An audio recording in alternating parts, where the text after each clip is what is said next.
Sir समाज कब खुल के बोलेगा कि हमारे नेता पीला गमछा के संग ओम प्रकाश राजभर है, कोई लाल गमछा के बोलता है कि हमारे अखिलेश यादव जी हैं, चौहान समाज कब बोलेगा? इसी चुनाव में बोल देगा। संजय सिंह चौहान जी ने हिटलर शाही अपनाते हुए उन्होंने कहा कि जिसको नेता मानना है वो हमें माने, नहीं तो मैं किसी को मानता नहीं हूँ, तो समाज में अशांति फैली। और जब लेकिन राजकुमार चौहान दारा सिंह चौहान जी के पिछले संकल्प दिवस में संकल्पित हुए थे। जी जी बताइए, उस परिवार का सुध लेने वाला कोई नई नौकरी मिली, न उस परिवार को सुरक्षा मिला, न उसको न्याय मिला। तो सर यदि जनता क्रांति पार्टी को मिलता है तो निश्चित सामाजिक परिवर्तन, सामाजिक समरसता, आपसी भाईचारा और न्याय दिलवाने का काम हम लोग करेंगे और समाज लगेगा कि विकास तरक्की कर रहा है, ये सुरक्षित है। नमस्कार साथियों, आपको पता है कि सब नेटवर्क हिंदुस्तान न्यूज़ 27 के चुनाव को कवरेज कर रही है और लोगों के बीच जा रही है, लोगों से जान रही है, आपके बीच पहुंचा रही है कि जनता इस बार क्या चाहती है 27 के चुनाव को, क्योंकि सभी लोग अपना दांव पेच लगा रहे हैं इस 27 के चुनाव को मुख्यमंत्री बनने के लिए। हाल ही में हमारे साथ बात करने के लिए जनता क्रांति पार्टी के संजीव चौहान जी हैं, इनसे बात करेंगे। उनसे बात करके इनकी चीज़ों को बताएंगे कि इनकी क्या रणनीतियाँ हैं इन लोग की 27 के चुनाव को लेकर।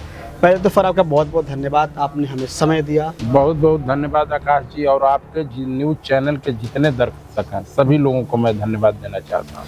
पहले तो मैं आपका खुद का परिचय जानना चाहूँगा सर, के क्या पार्टी है, जो कोई पार्टी है, क्या चीज़ें हैं? जनता क्रांति पार्टी राष्ट्रवादी।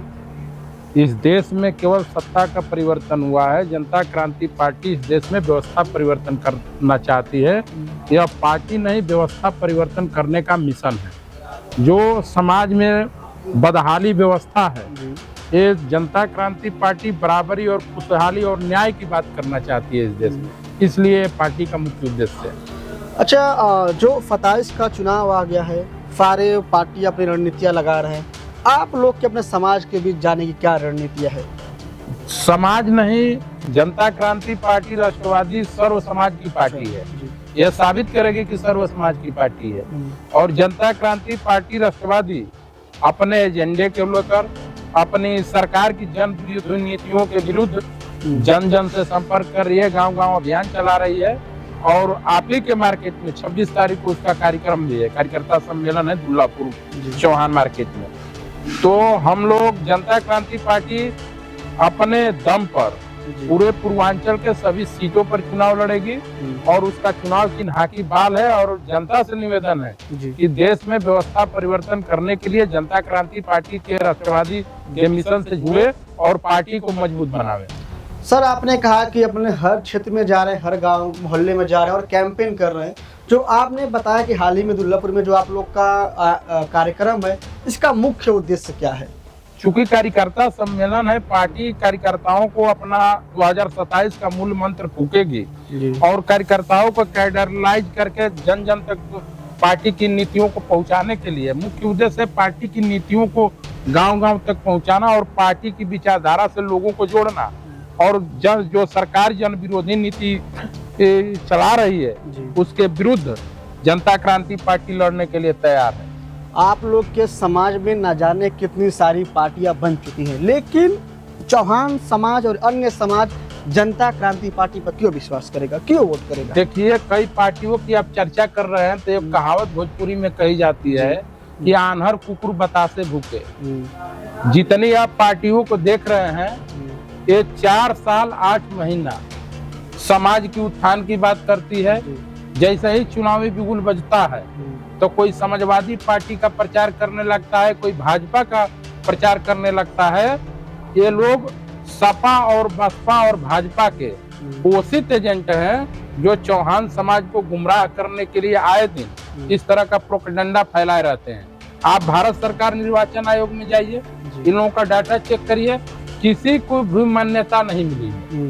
और जनता क्रांति पार्टी राष्ट्रवादी मान्यता प्राप्त दल है और इसका एक एजेंडा है, झंडा है, स्पष्ट नीति है। जनता क्रांति पार्टी लोकसभा 24 का चुनाव लड़ी, पिछली 22 का चुनाव लड़ी, 2019 घोसी विधानसभा उपचुनाव लड़ी, 2019 लोकसभा लड़ी और आजमगढ़ उपचुनाव लड़ी। तो जनता क्रांति पार्टी हमेशा अपने एजेंडा को लेकर चुनाव में भाग लेती है, लेकिन जो इस तरह का प्रोपेगेंडा फैला रहे हैं उनसे पूछिए कि आप कितना भाग लिए हो चुनाव में। कोई सपा का एजेंट है, कोई बसपा का एजेंट है, कोई भाजपा का एजेंट है। ये समाज के वोटों के सौदागर हैं और इन दलों के पोषित दलाल है, और दलालों को आप दल से तुलना करेंगे तो ये ठीक ठाक नहीं है सर। अच्छा पर ये बताइए, जैसे कि पूर्वांचल और उत्तर प्रदेश की राजनीति में जातिवाद की राजनीति ज्यादा चलती है। मैं कह दूं जैसे कि ओम प्रकाश राजभर जी हैं, अपने समाज के नेता है सुहलदेव भारतीय समाज पार्टी, और निषाद पार्टी के नेता है संजय निषाद भी। लेकिन चौहान समाज का इतनी बड़ी आबादी होगी, कई सीटों पे दावेदार होने के बावजूद भी अब तक उनके पार्टी के तौर पे कोई बड़ा नेता कैबिनेट में क्यों नहीं चुन पाए? किसकी कमी रहेगी? आप लोगों की कमी रहेगी जो इतनी पार्टी बनाई है, या जनता की कमी रहेगी? किसकी कमी से? कमी मामला ये है कि ये बहुत ऊर्जवान कौम है चौहान समाज, बहुत लड़ाकू कौम है, मेहनती कौम है। क्योंकि सर पूर्वांचल में कई सीटों पे चौहानों का दबदबा है, उसके बावजूद भी आप लोग पीछे होंगे पार्टी के तौर पे। विपक्षी जानते हैं कि ये बहुत ऊर्जवान कौम है। अगर ये सही बात को जान जाएगी, जैसे इन लोगों का इतिहास है, इस देश में जब अंतिम हिंदू सम्राट पृथ्वीराज चौहान को साजिशों के तहत जब गुलाम बना लिया गया, जब मोहम्मद गोरी गजनवी लेकर गया, तो उनके पास अब अंतिम कला थी शब्द भेदी बाण चलाने का। और इस बात को वहां का सुल्तान नहीं समझ पाया, और हिंदुस्तान की हारी हुई बाजी को आंख निकलवाने के बाद उस समाज के राजा ने उस सुल्तान को मारने का काम किया था, और हिंदुस्तान की हारी हुई बाजी को पलटने का काम किया था। उसी तरह चौहान समाज है, गुमराह करने पर सभी दल के लोग इसी चौहान समाज के कुछ लोगों को तैयार करके अलग अलग गुमराह कर रहे हैं कि यह समाज कहीं तैयार न हो पाए। 75 जिला में आबादी है। कोई उत्तर प्रदेश का कोई ऐसा बूथ नहीं होगा 403 विधानसभा में, कोई ऐसी विधानसभा नहीं होगी कि 10,000 15,000 पोलिंग वोट न हो चौहान समाज का। तो वो सोच रहे हैं, जैसे भाजपा सोच रही है कि फ्री में वोट मिल रहा है।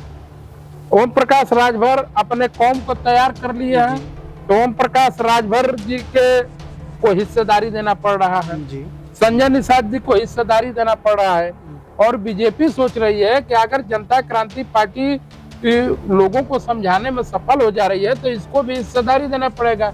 इस तरह फ्री का मिल रहा है, तो मामला समाज में समझ नहीं पा रहा है। हम लोग चौपाल के माध्यम से जन जन तक पहुंचकर समझाने का प्रयत्न कर रहे हैं कि लोकतंत्र में भाग लीजिए, लोकतंत्र से ही सब कुछ मिल सकता है।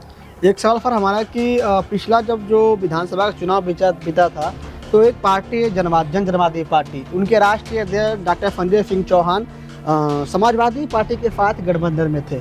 तो उस समय बताया जाता है कि चौहानों का वोट उधर गया था। लेकिन इस समय चौहान क्या देखता है? क्योंकि लोग समाज के बीच घूमते हैं, चौपाल भी करते हैं, तो कैसे देखते हैं फता इसमें? देखिए, जनवादी पार्टी हम आपके नाम से सुन रहे हैं। समाज पर तो बता दें हम कि जनवादी पार्टी बताया जाता है कि पिछले चुनाव में काफी लोगों का रुतबा रहा, काफी चर्चा में रहे। उसी कह रहे हैं कि इस बार भी चर्चा में रहेंगे। नहीं, चर्चा नहीं, उनका काम खत्म है। वो चमकाइयाँ धमकाइयाँ और कोई असर न हो तो भाग जाइया वाले गोल के सदस्य हैं ये लोग। लेकिन उनका इतिहास रहा है हमेशा समाज को की आंख में धूल झोंकने का। जनवादी पार्टी सोशलिस्ट हुआ करती थी जी, और समाज जब जुल्म जात अत्याचार उत्पीड़न का जब शिकार हुआ 2003-4 2000 के दशक में जी, तो समाज के लोगों ने राजनीति में भाग लेने के लिए जनवादी पार्टी सोशलिस्ट का निर्माण किया। उसके नेता इनको युवा नौजवान समझकर समाज के बुद्धिजीवी वर्ग के लोगों ने जी इनको नेता चुना कि इसका भविष्य लंबा है, लंबा संघर्ष करेगा, नेता बनेगा। उनकी वो जनवादी पार्टी का गठबंधन 2012 में बीजेपी से हो गया था। अच्छा, 2012 में और भाजपा ने 4 सीट दिया उस समय, जिसमें जखनिया थी, जिस विधानसभा में बैठ कर आप डिबेट कर रहे हैं, ये थी जी, आजमगढ़ की तरौलिया थी, और घोसी थी, और मधुबन थी मऊ की। और 4 सीट पर ये भाजपा वालों से गठबंधन किए।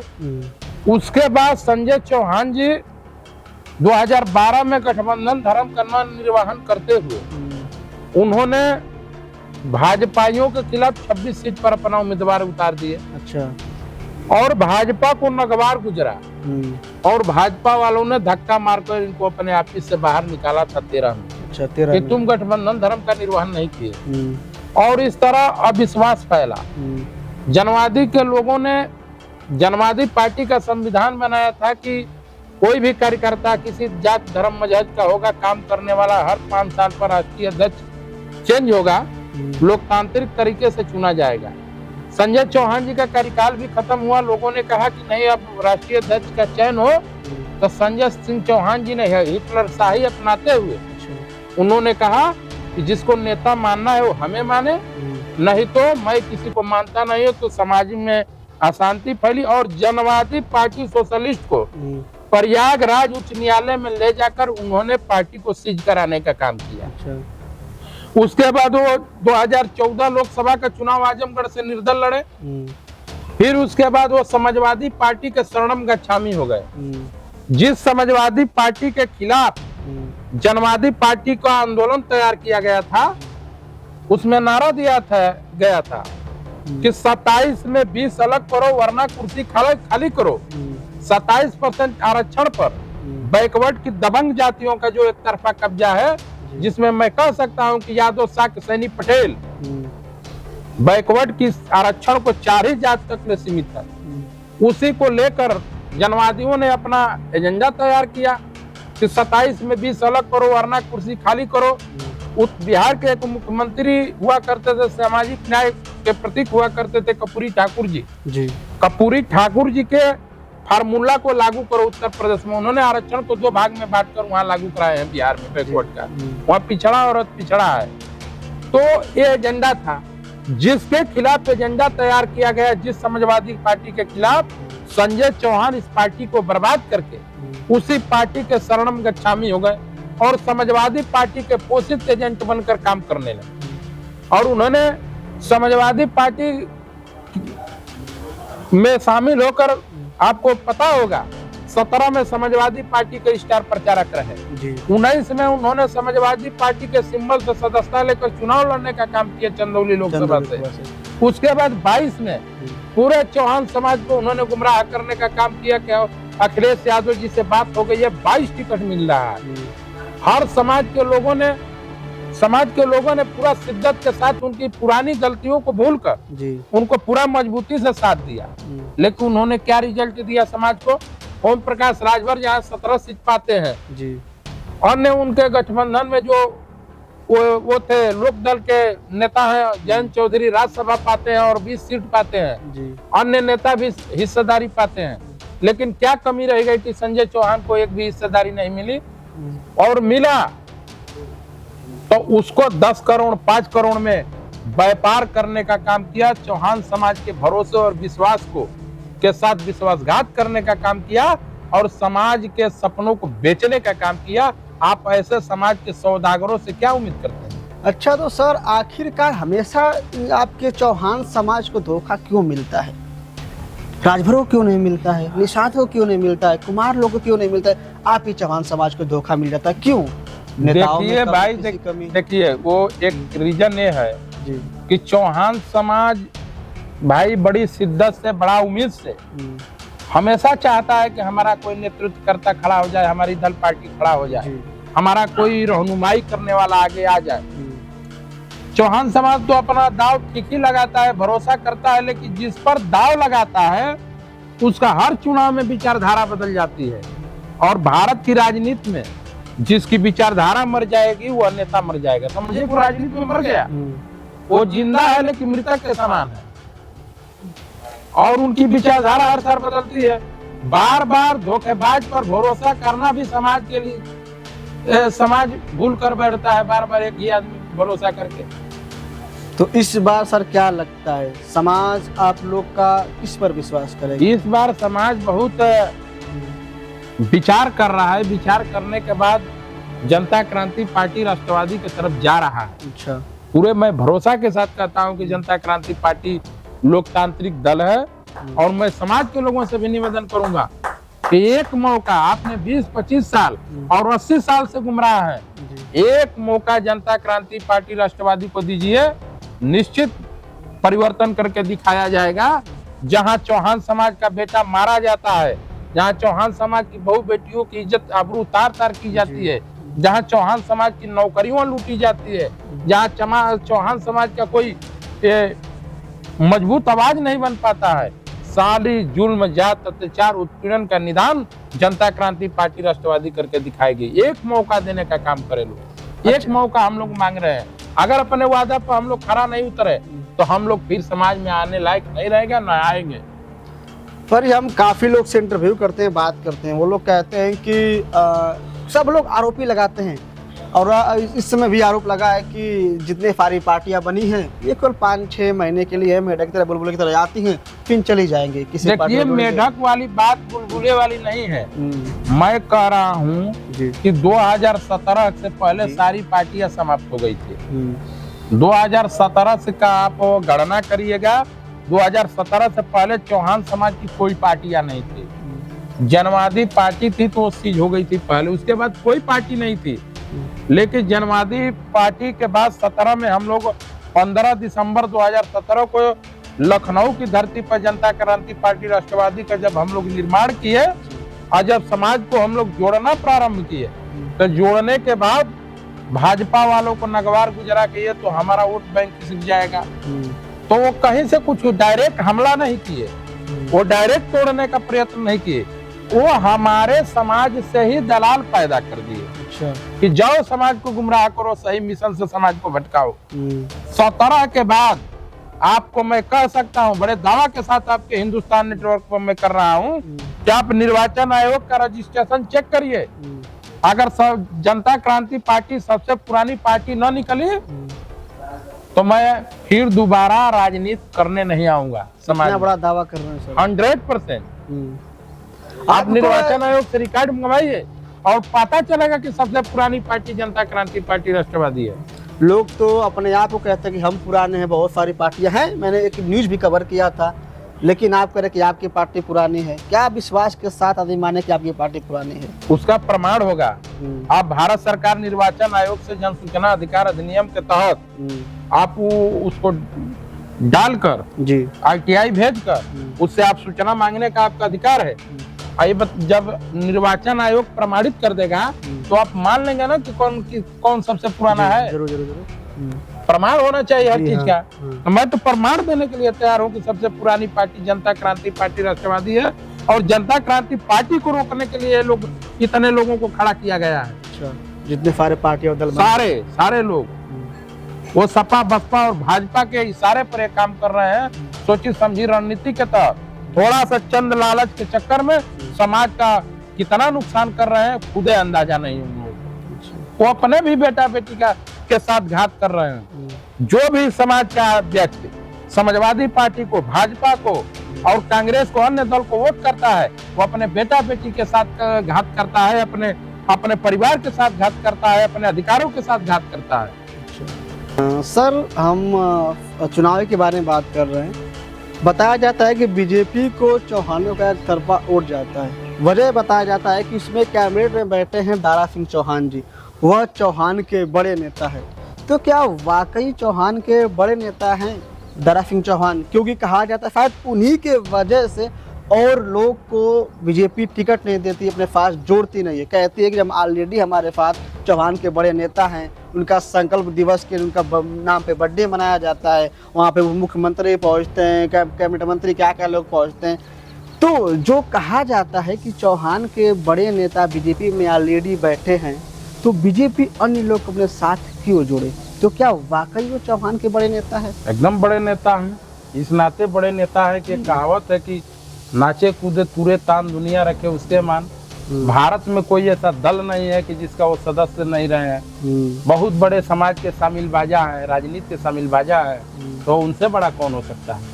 और दारा सिंह चौहान की रही बात, तो आप अपने नेटवर्क के माध्यम से कभी सवाल में पूछिएगा। दारा सिंह चौहान जी बहुजन समाज पार्टी से राज्यसभा रहे जी, समाजवादी पार्टी से राज्यसभा रहे, 2009 में लोकसभा का चुनाव जीते, संसदीय दल का नेता रहे बहुजन समाज पार्टी का। उसके बाद 2 बार विधानसभा के सदस्य रहे, कैबिनेट का मंत्री रहे और वर्तमान में एमएलसी हैं। देश के 4 सदनों का सदस्य रहे हैं और 4 सदनों का सदस्य रहने के बाद वो बड़े नेता का दावा बड़ी कर रहे हैं।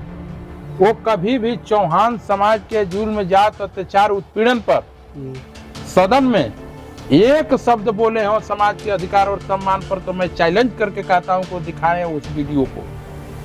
और लोकसभा और विधानसभा, विधान परिषद की कार्रवाई को छिपाया नहीं जा सकता है। अगर बाबा साहब अम्बेडकर की बात को आज तक ले रिकॉर्ड में रखा गया है कि राज्यसभा में क्या बोले थे संविधान बनाने के बाद, तो इनका भी रिकॉर्ड रखा गया है, छिपाया नहीं जा सकता है। दावा करेंगे बड़े नेता होने का, तो ये साक्ष्य है उनके पास, ये साक्ष्य मौजूद है। ये समाज के वोटों का सौदागर है और भारतीय जनता पार्टी ने इनको मोहरा बनाकर और समाज को गुमराह करने के लिए रखा है। ये किसी प्रकार से समाज के नेतागिरी करने लायक ठीक नहीं बैठते हैं। एजेंडा पर बात हो, कहा जाता है नेता उसको माना जाता है जिन्होंने जुल्म, जात, अत्याचार, उत्पीड़न के खिलाफ अपनी कुर्सी का बाजी लगा दे, उसको नेता कहा जाता है।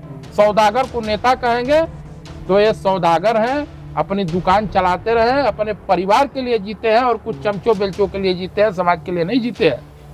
तो साहब, तो आप कह रहे हैं कि ठीक है सौदागर है, लेकिन बीजेपी के लोग तो मानते हैं ना कि चौहान के नेता हैं। भाजपा नेता कभी पालती ही नहीं है, नेता नहीं, लीडर नहीं, लोडर पालती है। ये भाजपा के पोषित लोडर है। आज भाजपा चली जाएगी तो किसी और दल के लोडर बन जाएंगे। ये सर्वदलीय है ना, हम बताए ना कि शामिल बाजा है। और उनका संकल्प दिवस नहीं था, वो सर्कस दिवस था।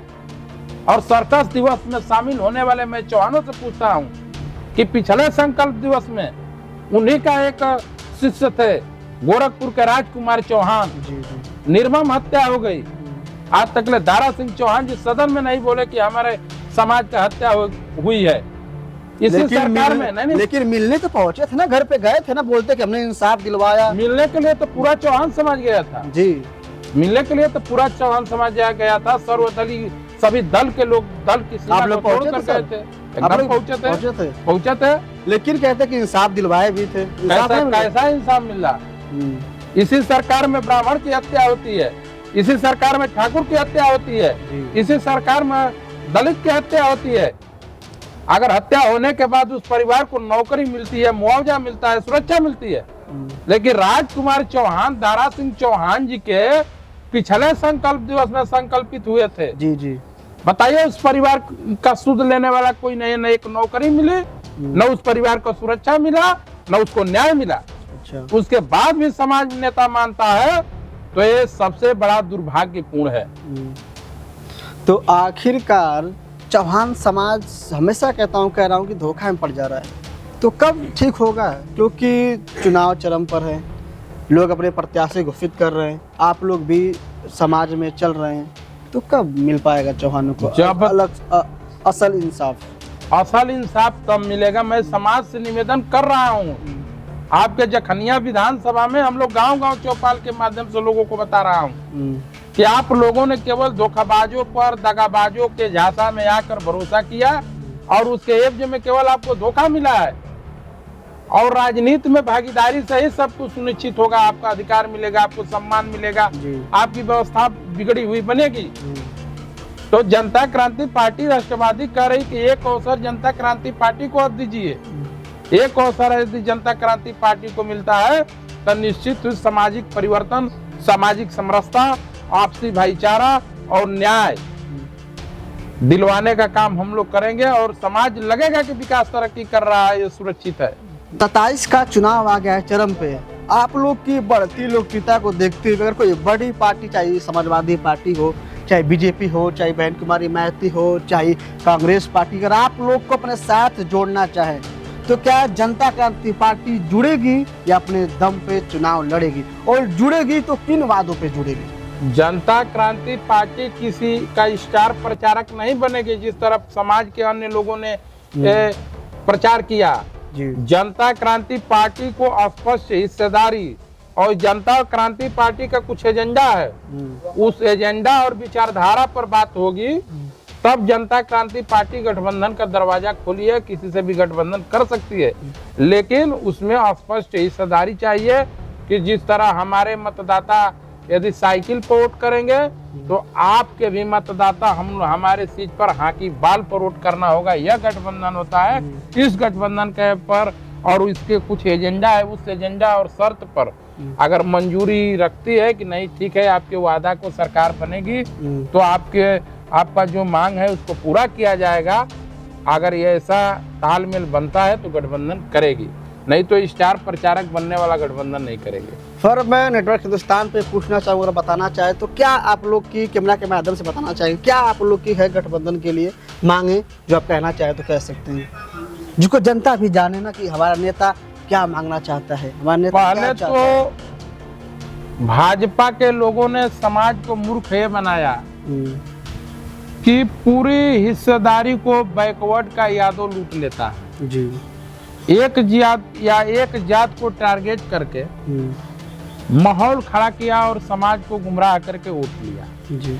यह वोट पहले से ले रहे हैं और तत्कालीन मुख्यमंत्री राजनाथ सिंह जी ने 27% आरक्षण का वर्गीकरण के लिए सामाजिक न्याय समिति बनाए थे।